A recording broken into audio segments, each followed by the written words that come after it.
अरे मुझे नीचे उतारो, अरे अरे मुझे नीचे उतारो। अगर मैं यहाँ से गिर गया तो मेरी तो हड्डी पसली टूट जाएगी। हाँ छोड़ दूंगा, पर यह बाग सुंदरी चिड़िया के हवाले कर दो या तुम अपनी जान से जाओगे। पापा पापा, आज मेरा सेब खाने का बहुत मन है, आप सेब लेकर आइए ना आज। पिंकी, पापा की तबीयत ठीक नहीं है ना, अभी इन्हें घर में आराम करने दो। सुंदरी, पिंकी को डांटो मत, इसने इतनी छोटी सी तो फरमाइश की है, मैं इसकी यह फरमाइश जरूर पूरी करूँगा। लेकिन छोटू जी, आपकी तबीयत? मैं ठीक हूँ सुंदरी, तुम परेशान मत हो, बस मैं अभी सेब लेकर आता हूँ। यह कहकर छोटू चिड़ा सेब लेने चला जाता है। काफी देर हो जाती है, छोटू चिड़ा तो वापस ही नहीं आता, जिस कारण सुंदरी चिड़िया और पिंकी परेशान होने लगते हैं। ना जाने छोटू जी कहाँ चले गए, कितनी देर हो गई है, अब तो मुझे चिंता होने लगी है। कुछ ही देर के बाद छोटू चिड़ा घर में आता है, लेकिन छोटू को तो काफी ज्यादा चोट लगी थी और उसका काफी ज्यादा खून निकल रहा था। हाय रे छोटू जी, यह क्या हो गया, यह खून क्यों निकल रहा है, इतनी ज्यादा चोट कैसे लग गई आपको? सुंदरी, जब मैं सेब लेने कबूतर की दुकान पर गया तो मैंने देखा दुकान तो बंद थी, फिर मैं फौरन ही कबूतर के घर गया तो कबूतर ने मुझसे कहा कि आज दुकान बंद रहेगी। फिर कबूतर ने कहा कि मैं उसकी बाग से जाकर सेब ले लूं। जब मैं उसकी बाग से सेब लेकर वापस आ रहा था तो वहाँ एक बड़ी सी लकड़ी आकर मुझको लगी और देखो ना, इतनी ज्यादा चोट लग गई मुझको। अरे छोटू जी, आपका तो काफी ज्यादा खून निकल रहा है, मैं अभी तोता वैद्य जी को बुलाती हूँ। छोटू चिड़ा तो पहले से ही बीमार था और अब उसका काफी ज्यादा खून बह गया था। सुंदरी चिड़िया फौरन ही तोते वैद्य को उसके घर पर बुलाने जाती है, लेकिन तोते वैद्य को आने में देर हो जाती है और छोटू चिड़े का तो काफी ज्यादा खून बह जाता है, जिस कारण छोटू चिड़ा मर जाता है। मुझे माफ कर दो सुंदरी चिड़िया, परंतु छोटू चिड़ा अब हमें छोड़कर जा चुका है। क्या? ऐसा नहीं हो सकता, छोटू जी हमें छोड़कर ऐसे नहीं जा सकते। हमारा क्या होगा अब? छोटू चिड़े की मौत की खबर सुनकर सुंदरी चिड़िया और पिंकी दोनों ही बहुत दुखी हो जाते हैं। अब छोटू चिड़े की मौत के बाद सारी जिम्मेदारी सुंदरी चिड़िया पर आ गई थी। मम्मा, पापा की मौत मेरे वजह से हुई है ना। ना मैं सेब खाने की जिद करती और ना ही पापा हमें छोड़कर जाते। पिंकी, खुद को दोष मत दो बेटा, इसमें तुम्हारी कोई गलती नहीं है। छोटू जी की शायद इतनी ही जिंदगी थी और देखो, तुम्हारे पापा ने तुम्हारी फरमाइश पूरी कर दी और तुम्हें कितने सारे सेब ला कर दिए हैं। सुंदरी चिड़िया अब काफी ज्यादा परेशान थी कि छोटू चिड़े के बगैर अब वह अपना घर कैसे चलाएगी।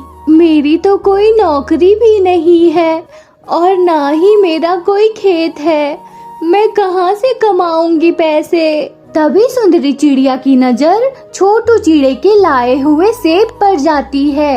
अगर मैं इस सेब के बीज को जमीन में दबा दूं, तो सेब के पेड़ से मेरी पिंकी का भविष्य बन सकता है, परंतु मेरे पास तो अपनी जमीन भी नहीं जहां मैं सेब के बीज लगा सकूं। अगले दिन सुंदरी चिड़िया अपने दोस्त कालू कौवे के पास दूसरे जंगल चली जाती है। अरे सुंदरी चिड़िया, बहुत दिनों के बाद चक्कर लगाया तुमने। हाँ कालू कौवे, मुझे इस जंगल में कुछ काम था, इसीलिए सोचा कि तुमसे भी आकर मिल लूं। हाँ, यह तो तुमने बहुत अच्छा किया, लेकिन छोटू चिड़े की मौत का सुनकर तो मुझे बहुत ज्यादा दुख हुआ। हाँ, छोटू जी बहुत अच्छे थे, वह हमें बहुत जल्दी छोड़कर चले गए। अच्छा सुंदरी चिड़िया, तुम अपना घर कैसे चलाती हो अब? हाँ कालू कौवे, अब मैं उल्लू सेठ के पास एक छोटी सी नौकरी करती हूँ, लेकिन मैं सेब का बीज बोकर अपना सेब का कारोबार करना चाहती हूँ, पर वह भी नहीं कर सकती क्योंकि मेरे पास तो अपनी कोई जमीन ही नहीं है। अरे सुंदरी चिड़िया, मेरी जमीन कब काम आएगी? तुम्हें तो पता है ना कि तुम्हारे जंगल में मेरी एक जमीन है जो कि मेरे किसी काम की नहीं। एक काम करो, तुम मेरी जमीन पर अपने सेब के बीज बो दो। तुम्हारा बहुत बहुत शुक्रिया कालू कौवे, तुमने तो मेरी बहुत बड़ी समस्या दूर कर दी। देखना, जब मेरे पास पैसे आ जाएंगे तो मैं तुमसे वह जमीन खरीद लूंगी। हाँ हाँ ठीक है सुंदरी चिड़िया, तुम्हारे पास जब भी पैसे आए तो तुम मुझे दे देना। फिर सुंदरी चिड़िया खुशी खुशी वापस अपने जंगल चली जाती है और सुंदरी चिड़िया अपने सारे सेब के बीज कालू कौवे की जमीन में बो देती है और काफी ज्यादा मेहनत करती है। सुंदरी चिड़िया दिन भर उल्लू सेठ के खेत में काम करती और जो समय बचता उसमें सुंदरी चिड़िया अपने बाग का ध्यान रखती थी। धीरे धीरे कई साल बीत जाते हैं और अब तो सुंदरी चिड़िया के बाग में सेब के काफी बड़े बड़े पेड़ हो जाते हैं और अब उन सभी पेड़ों पर काफी बड़े बड़े सेब भी लग चुके थे। अब मैं अपना सेब का कारोबार शुरू कर सकती हूँ और अब मेरे हालात भी बिल्कुल ठीक हो जाएंगे। बस अब सुंदरी चिड़िया जंगल में अपनी सेब की दुकान खोल लेती है और पक्षियों को सेब बेचना शुरू कर देती है। सेब ले लो, सेब ले लो, मीठे और बड़े बड़े सेब ले लो। सुंदरी चिड़िया की आवाज सुनकर काफी पक्षी सुंदरी चिड़िया से सेब खरीदने आते हैं। अरे वाह सुंदरी चिड़िया, तुम्हारे सेब तो वाकई बहुत बड़े बड़े हैं। और ऐसे ही सुंदरी चिड़िया का कारोबार चल पड़ता है। बहुत दिनों के बाद अब सुंदरी चिड़िया के हालात काफी ज्यादा अच्छे हो गए थे। सुंदरी चिड़िया को किसी भी चीज की कोई कमी नहीं थी, सब कुछ अच्छा चल रहा था। एक दिन कालू कौवा अपने जंगल में वापस आता है। फिर सुंदरी चिड़िया के सेब का बाग देखकर काफी ज्यादा हैरान हो जाता है। अरे यह क्या? सुंदरी चिड़िया ने तो कुछ ही सालों में मेरी जमीन को बिल्कुल सोना बना दिया और मेरी जमीन पर कितने बड़े बड़े सेब के पेड़ लगा दिए। बाप रे, आजकल तो सेब कितने ज्यादा महंगे हैं और सुंदरी चिड़िया इन सेबों को बेचकर कितना ज्यादा मुनाफा कमा रही होगी। और मैं तो पहले जैसा था आज भी वैसा ही हूँ। यह सब कुछ मेरी जमीन देने की वजह से हुआ है, वरना सुंदरी चिड़िया अभी तक गरीब की गरीब ही होती। मैं इस जमीन को बेकार समझता था, परंतु यह जमीन तो हीरा निकली। बस मैंने सोच लिया है, मैं सुंदरी चिड़िया से अपनी यह जमीन वापस ले लूंगा और मेरी जमीन पर यह सारे सेब के पेड़ लगे हैं। इसका मतलब यह सारे सेब के पेड़ भी मेरे हुए।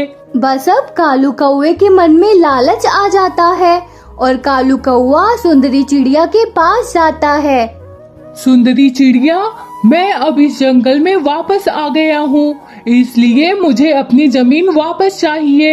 यह क्या कह रहे हो कालू कौवे? मैंने तो बहुत मेहनत से उस जमीन को बाग बना दिया, अब मैं वह जमीन तुम्हें वापस कैसे कर सकती हूँ?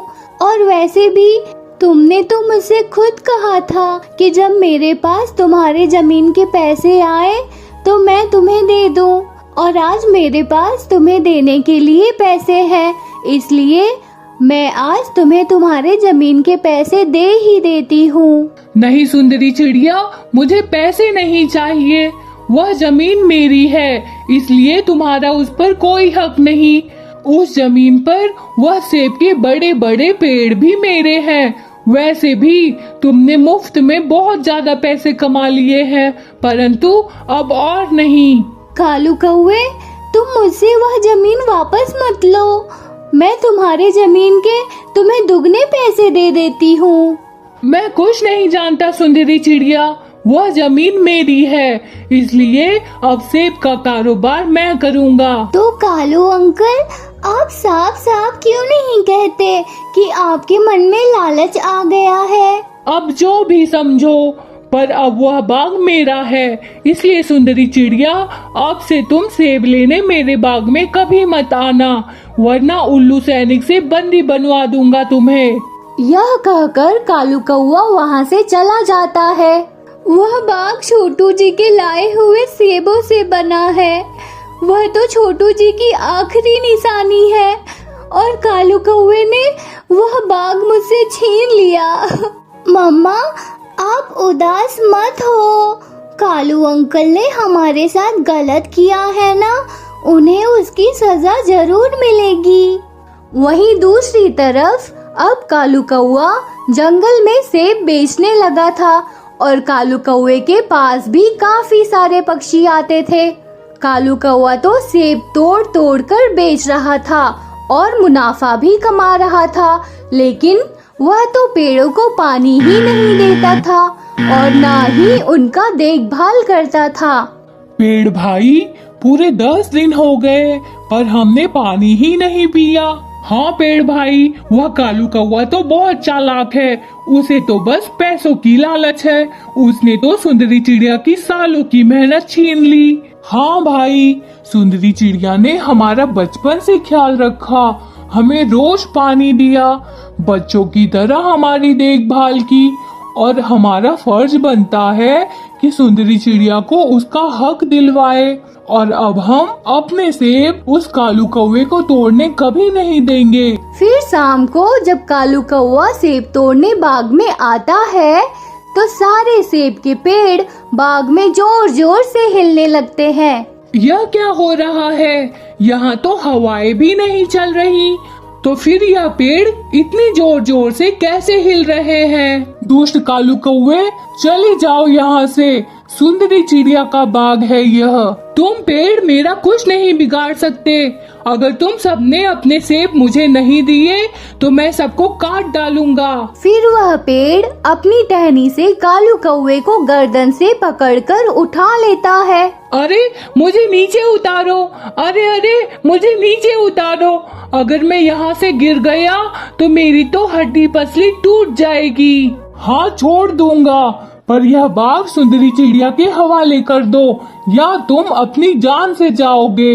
अच्छा दे दूंगा, सुंदरी चिड़िया को यह बाग दे दूंगा मैं, पर मुझे नीचे उतारो। बस फिर वह पेड़ कालू कौवे को छोड़ देता है और कालू कौवा अपनी जान बचाकर वहाँ से भाग जाता है।